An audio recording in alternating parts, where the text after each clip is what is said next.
Good evening, ladies and gentlemen. Universal Underground Radio Network proudly presents The Underground Show with your hosts, the delegates of the Underground. At this time, Universal Underground Radio Network would like to issue out an official disclaimer that protects us underneath the First Amendment right.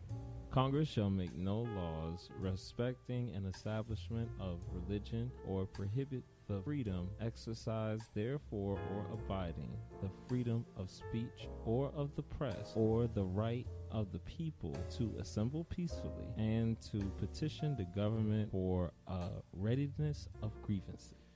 Universal Underground Radio Network would like to add that these are our thoughts, opinions, and views and are in no way associated or affiliated with any private organizations, political, or even religious aspects. Without any further ado, we now tune back in to Universal Underground Radio Network, The Underground Show, with your hosts, the delegates of the Underground.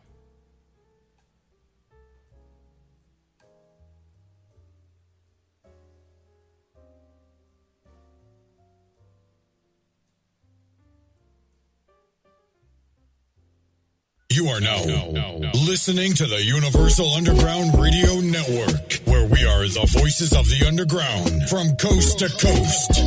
Up next is the Underground Show with the delegates of the underground.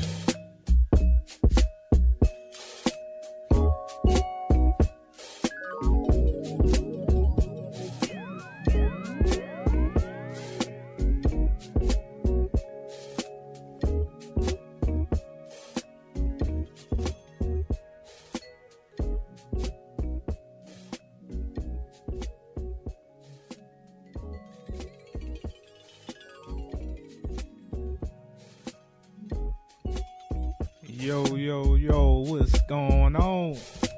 Yes, sir. This your boy Boss Man, aka The Hog. And you know you got sincerely yours. And we are Universal Underground Radio Network, the delegates of the underground. Yes, sir. What's up, man? Oh, I mean, right now everything's good. You know what I'm saying? Shoot, you know, it's almost like, man, down here in the South, you got that company that's like two men in the truck right now, and that's how it is right now. You know what I'm saying? So we the two man in the truck. Two man in the truck, bro. Yeah, I'm a take from a great man. You said it be like that sometimes. All day. That's what they say now. Yeah. Well, check this out, y'all, man. We glad to be back. You know what I'm saying? You are in. Man, it feels so damn good. You know? But let me go ahead and say this, because if I don't say this, then we wouldn't be who we are. So I would like to appreciate the artists to continue to send in their music to our great platform so you can showcase your talent on our network. Word. You feel me? So, you know, we tip our hats to you and continue to use this platform.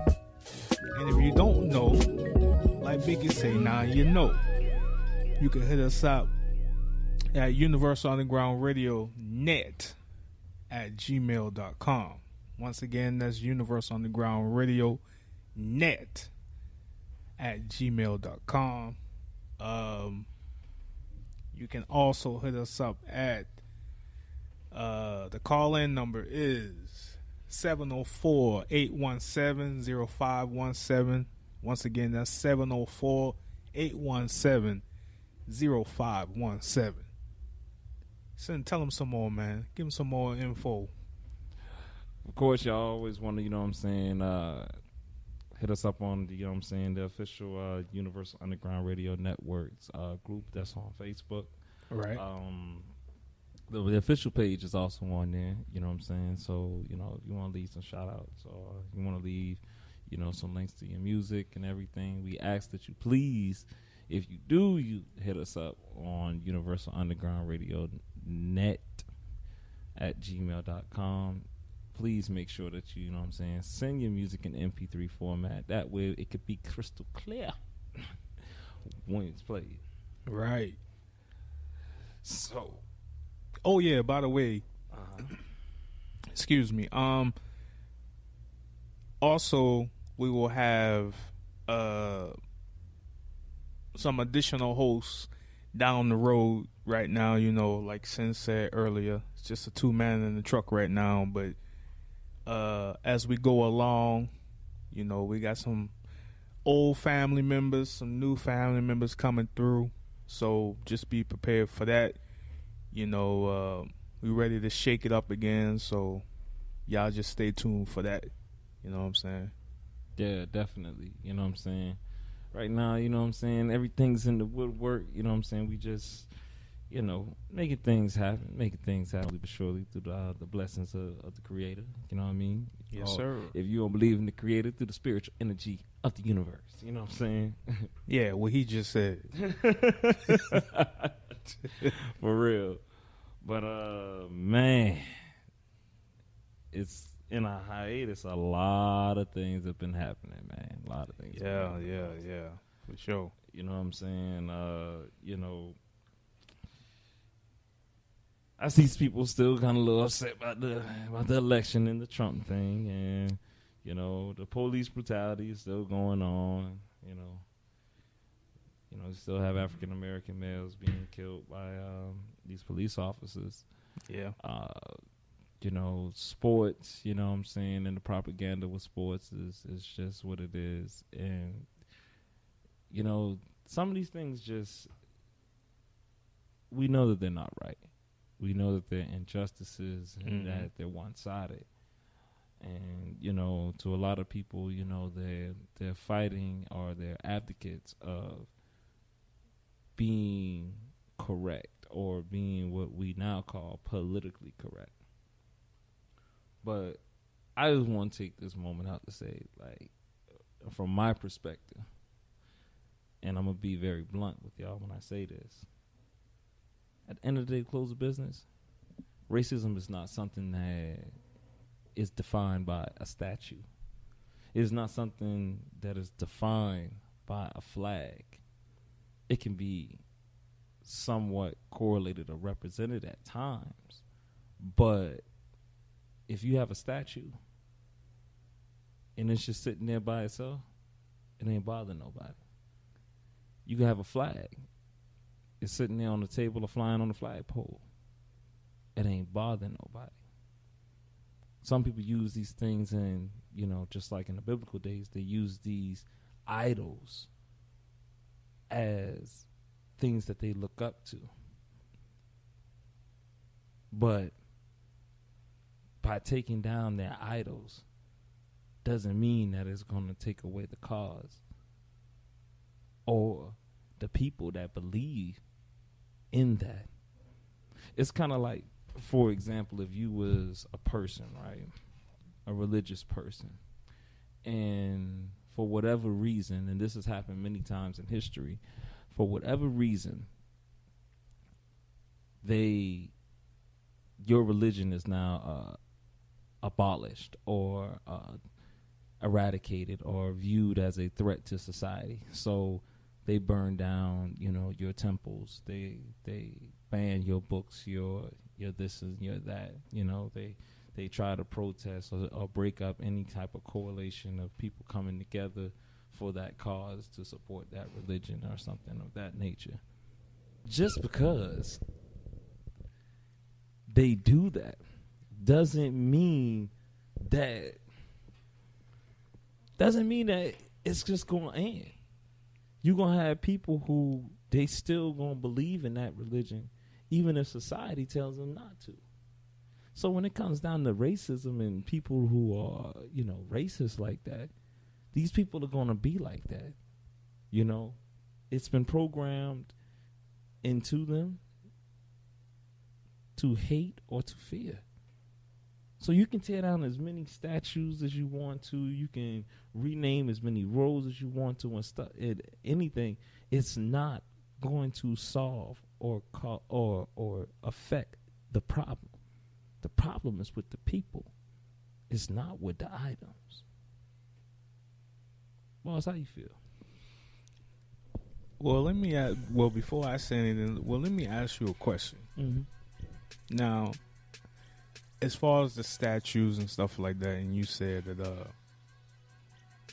some people, look at those statues as idols. Mm-hmm. Correct.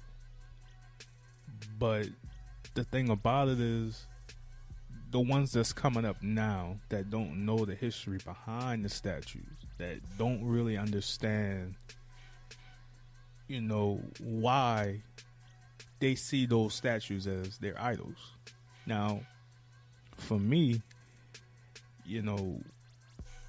I research a couple of them, and most of the statues, has been up, basically was from, a lot of the leaders back in, if I'm not mistaken, World War II, right? Somewhere in that era. I mean, the statues that, in the media that, a lot of people have been trying to take down, that represents racism and things. Most of these statues or even these flags have been, direct descendants or in a correlation with slavery on up. Even down to, you have the John C. Calhoun statues, you have the Robert E. Lee statues, the Jefferson Davis statues, who, these are generals or people of high appointed authority during the times of, the Civil War, both post and prior. Gotcha. So, it was like, basically, on forward, people idolize these people for their greatness, for what they did or what they contributed in their cause. It's kind of like, if you was to make, white supremacy, for example, a religion or so, right? These people are looked upon as the great conquerors and prophets of this. So, from our perspective, we look at, a person like John C. Calhoun, for example. You look at him like, okay, that's a dude that was, heavily rooted, well respected, but heavily rooted in Southern traditions and what the South represented, prior and to, the Civil War and things of that nature. Even back to, the real kind of like the development of this country, so. But from another standpoint or another perspective, people, when they think about the good old South, or even to an extreme of where some people of Caucasian descent, quote unquote, these people are basically John C. Calhoun represents the South, the way of life, the statue of what, or stature that they once held. Okay. You know what I'm saying? So, but okay, so if you look at the people that idolizes those, to them, they're heroes. I don't have to, in my personal realm, I don't have to partake in feeling that, okay, why should I protest to have it removed? Because it really didn't affect me personally, but it reflected, the past. And I think, man, just honestly, man, when we sit here and we talk and we chop it up and we realize that at the end of the day, you made very key points. Racism it's what it is.